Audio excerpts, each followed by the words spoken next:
Hi student, welcome to Botany class.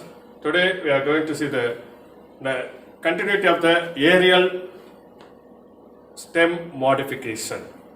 So in the previous video we have discussed about the different type of climbers. We are going to see the another aerial modification, that is Phylloclade. So the Phylloclade is resembled like a leaf because it is fully green in color and flattened. It's green in color and flattened or cylindrical in shape, and it performs the photosynthesis. So in this group of plant, the leaf it may be modified into spine, or the leaf is reduced, very much reduced. So it is a xerophytic adaptation. The Phylloclade is a xerophytic adaptation. So the stem, it takes over the function of the leaf. Why? Because the leaf are very much reduced or modified into spine.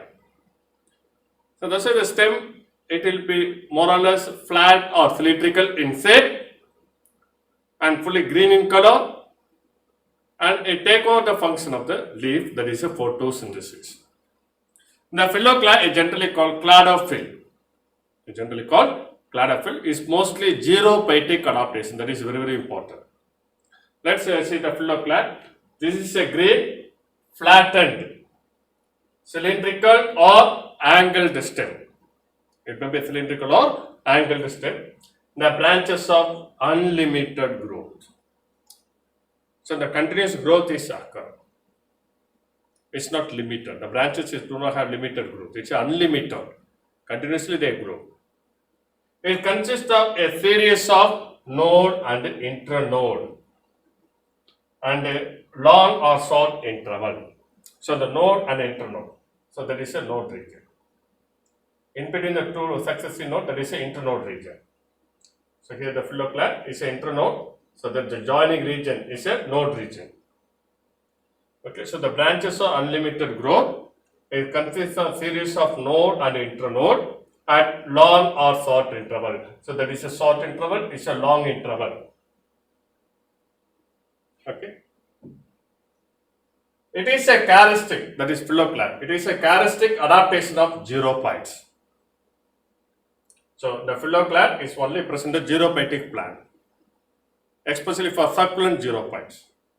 The leaf often fall off early. The leaf may be very much reduced or it will be modified. Suppose the leaf is present, it will be fall off in very earlier stage of the plant growth. The leaves are modified into spine or scales. So the spine modification is a spine, leaf spine.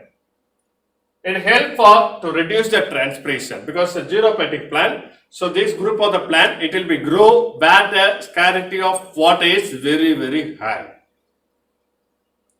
It's a desert adaptation. In desert condition, the water availability is very much low in the soil. So the plant is want to reduce the rate of transpiration. So what is the transpiration? The evaporation of water from the aerial part of the plant to atmosphere, that is a transpiration. So the majority of transpiration is occur in the leaf, especially through the stomata. So that's why the plant, it will be reduce the rate of transpiration by falling of the leaves.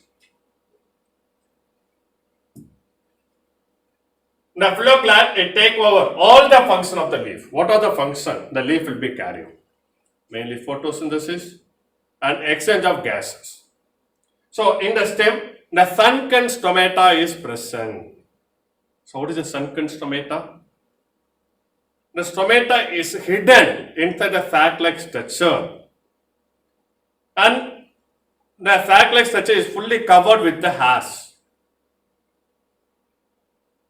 So just suppose the water loss will be occur, mean it will be again, when it fall on the hairs-like structure, again it will be converted into water tablet, again enter into the plants. That is a sunken stomata is present, particularly for photosynthesis. So, what is the main function of the leaf? Photosynthesis. The phylloclade is generally called chlorophyll. Sometimes they will be asked, so what is a phylloclade is generally called what? Or generally known as chlorophyll. So, example for phylloclade, especially a flattened phylloclade, Opuntia, Phyllocactus, and Mugilbachia, and cylindrical phylloclade, Casuarina, Euphorbia thyrically, Euphorbia antiquorum. Okay, so the flattened and the cylindrical based on the structure. So phylloclade is over. Next, we are going to see the Cladode.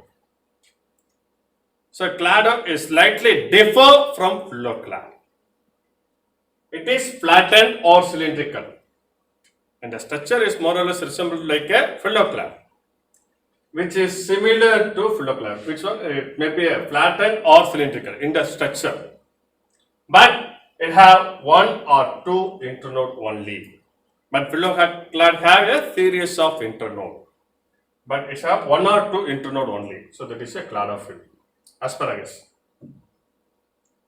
They are similar to stem, and they bear buds, scale, and the flowers. Everything like in phylloclade also it have the buds, scale, and the flowers. Okay, but what is the difference between a chlorophyll and a phylloclade? Phylloclade has a series of node and internode, but Cladode is a one or two internode only, node and internode only. Example: asparagus, cylindrical Cladode; ruscus, flattened Cladode. So it's asparagus, it's a ruscus.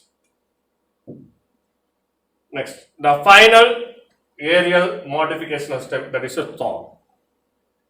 We already seen the thorn in climbing climbers, types of climbers, thorn climbers. We already discussed it. So thorn means it is a spine-like structure or soft needle-like structure. So again, it may be woody in nature. So the thorn is a woody and a sharp pointer modified stem. Woody, sharp pointer modified stem. Either the axillary bud or the terminal bud get modified into thorn. Mostly in stem, either the axillary bud or terminal bud it will modify into thorn. The axillary bud is modified into thorn in citrus and Atlantina. Citrus in Atlantia, the axillary bud it modified into thorns. Okay. Dear student, that's all about the aerial modification of stem. So what are the aerial modification? Grepos, trailers, climbers, phylloclade, Cladode, thorn. So we have discussed this aerial modification of stem is over. So next class we are going to see the subaerial modification of stem. Thank you, student.